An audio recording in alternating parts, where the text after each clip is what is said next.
राहुल गांधी उतर गए, देख लीजिए, अभी तो अनाउंस भी नहीं हुआ शेड्यूल बाय पोल्स का, और राहुल ने तैयारी शुरू कर दी है, रायबरेली पहुंच गए। आप तैयार हैं? एक तरफ राहुल अखिलेश, दो लड़के, और दूसरी तरफ आपके हैवीवेट्स मोदी जी और योगी जी। देखिए, हम तो हर वक्त तैयार रहते हैं। इलेक्शन, हमारे यहाँ इलेक्शन को ऐसे नहीं जैसे पहले कांग्रेस पार्टी और ये जिस तरह से लेते हैं इलेक्शन को हल्के में, वैसे हम कोई इलेक्शन को नहीं लेते। हमारे कार्यकर्ता पूरे 365 दिन जनता के बीच में रहकर जनता की समर्पित होकर जनता की सेवा करते रहते। तो इलेक्शन हो ना हो उससे कोई फर्क नहीं पड़ता। इलेक्शन होगा तो हम इलेक्शन लड़ लेंगे, लेकिन इलेक्शन के लिए हम जाके जनता के बीच में जाए, जैसे आप कह रहे थे राहुल गांधी जी अभी जनता के बीच में जा रहे हैं। अरे भाई, हम तो जनता के बीच ही में रहते हैं, हमें इलेक्शन के समय नहीं, हम बराबर हम जनता के बीच में रहते हैं। इस बार आप गलत कह रहे हैं, इस बार आप बार बार ज्यादती करते हैं जफर भाई। राहुल गांधी लगातार भारत जोड़ो यात्रा के बाद से देखिए जमीन पर ही हैं, लगातार लोगों के बीच ही हैं। आप अभी भी कह रहे हैं कि आप ही जमीन पर लोगों के बीच हैं और वो नहीं है। अब तो वो भी हैं, सब जगह दिख रहे हैं आपको। अच्छा अरे भाई, समाजवादी पार्टी कितनी सीटें जीती? हाँ, 37 सीटें जीती है, 37। समाजवादी का नेता कहाँ है? हाँ, अच्छा, तो यूपी में कौन सी पार्टी है प्रमुखता से लड़ने वाली? ओके, राहुल गांधी जी लड़ेंगे, कांग्रेस लड़ेगी। दूसरे के कंधे बैठ के 2 सीट जीत लेने से क्या वो पार्टी पूरे देश में प्रदेश में घूमने से क्या फायदा होगा? कुछ नहीं होगा।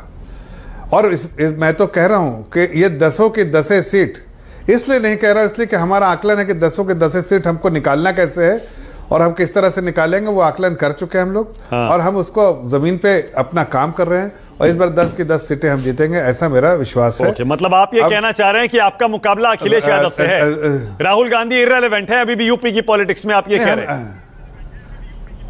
नहीं, देखिए, मैं इस तरह की भाषा, हम एक सिविलाइज स्पोक्स पर्सन है, एक ऐसी पार्टी का प्रवक्ता हूं जहां डिसिप्लिन बहुत इंपॉर्टेंट है, तो इसलिए मैं इस तरह की भाषा नहीं करता। वो रेलेवेंट हो ना रेलेवेंट हो, मैं कैसे कह सकता हूं अपने पार्टी के? अरे आपने तो अभी कहा कि वो दूसरों के कंधे पर चढ़कर वोट लेते हैं, या इस बार 6 सीटें जीत गए, और आप कह रहे हैं कि आपका मुकाबला अखिलेश यादव से होना चाहिए, वो 37 सीटें, वो प्रमुख पार्टी है।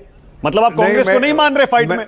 नहीं, मैं ये कह रहा हूं, मैं आपको एक्सप्लेन कर देता हूं। मैं ये कह रहा हूं कि रेलेवेंट और नॉट रेलेवेंट तो उनकी पार्टी डिसाइड करेगी, लेकिन इफेक्टिव और नॉन इनइफेक्टिव वो हम डिसाइड कर, वो बता रहे हैं। हम कमेंट कर रहे हैं इनइफेक्टिव है, वो वह कांग्रेस इनइफेक्टिव है।